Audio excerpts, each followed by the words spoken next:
This week tonight.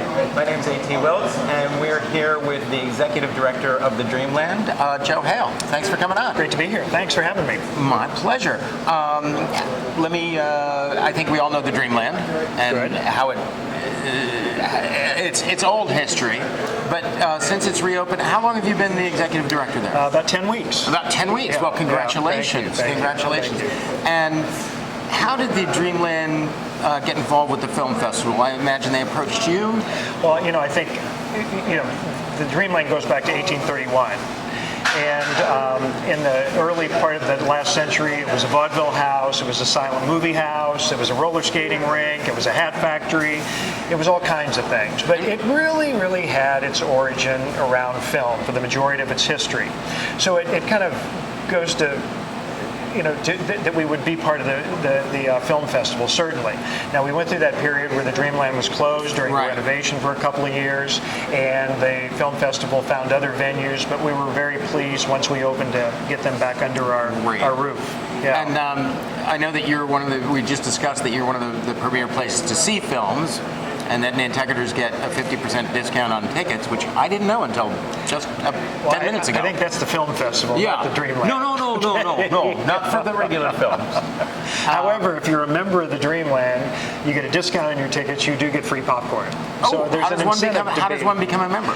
They start at $40, and you get a discount on every ticket you buy then, and you get free popcorn. So it's a real deal.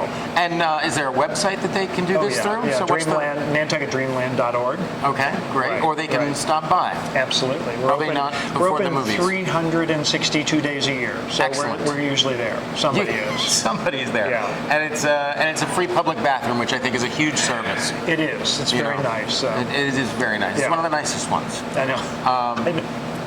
Anyway, you have to clean it every morning. Well, I imagine the executive director does not have to do that. But I get photos of it if it's in really bad shape every morning. I'm sure. We do live next door to a bar. Yeah, that's true. Yeah.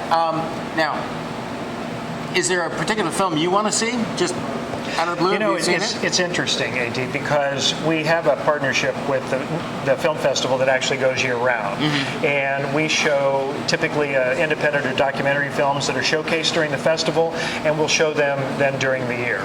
And it's kind of a Nantucket Film Festival Presents. I think there's a market year-round for independent, for foreign films, for documentaries on Nantucket, more so than just maybe once a month. I think I agree with you. So starting next month, starting in July, every Wednesday at 6:30 at the Dreamland, you can count on there being an interesting documentary, independent film, or foreign film. Besides the English-speaking population here, the top three kind of communities are Spanish-speaking, Nepalese, and Bulgarian. Mm-hmm. And so we've actually chosen, there's a wonderful film called Bulgarian Rhapsody that we're trying to get right now.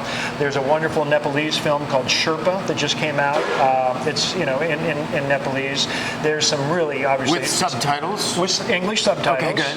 And then there's a ton of really, really good Spanish language films. So that's great, because I think those communities need to be integrated and brought into the fold. Now, also, you do live broadcasts from the Met. Not only the Met, we do live broadcasts from the Met, we do live broadcasts from the Bolshoi Ballet in Moscow, and then we do live broadcasts from the National Theatre of London. So, next month, if you miss seeing A View from the Bridge, Arthur Miller's A View from the Bridge, that won the Tony Award this year, we're going to be showing it in our Encore series. You can see James Corden, who does the Tonight Show now in Two Governors, One Man. Right, and just hosted the Tonys. Did a brilliant job. You can see Helen Mirren in the audience. So, we're doing a lot from the National Theatre as well, and we'll be doing that year-round as well. And then also, as long as we're on the theater, you do a wonderful children's theater camp. Is that what we call that? It's actually more than a camp. It's a year-round children's theater program where we do 2 full productions on the main stage. This year we did Annie in March. We'll be doing The Wizard of Oz in August. But we also do a lot of workshops. We do workshops on how to audition, how to prepare an audition. We do workshops on masks. You could do that. You could do that for adults. I'll bet there would be a huge market for that too. But so what ages? Is there a obviously not toddlers, but No, from about 6 until 14. Really? It's Okay. young people's theater. I mean, we don't want to compete with the Theater Workshop or the White Heron. We got really good theater here on the island. But we think that there's a void, and we want to fill that void, and we do that through our and children's I think you do a program. marvelous job. I've seen a couple of shows there. The music is wonderful. I saw, help me here, Sugar Plum Fairy. Nutcracker? Nutcracker Okay. did a great job of All that, which wasn't, I don't think, children, but there were a lot of children involved with it. Right.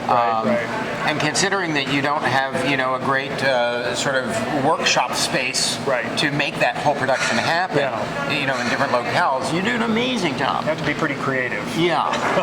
But it's really nice, Yeah, and it's yeah. nice to see all those little kids up there. Absolutely, It's really fun. absolutely. And the seats are so comfortable in that theater. And it probably engenders more goodwill, I think, among the year-round population, and I think that's real important. The summer population is great, but we really need to depend on the 14, 16,000 people that are here year-round. That's what's really important to us. We need to program to them, too. And so I think you're going to see a lot more year-round programming than we've had in the past.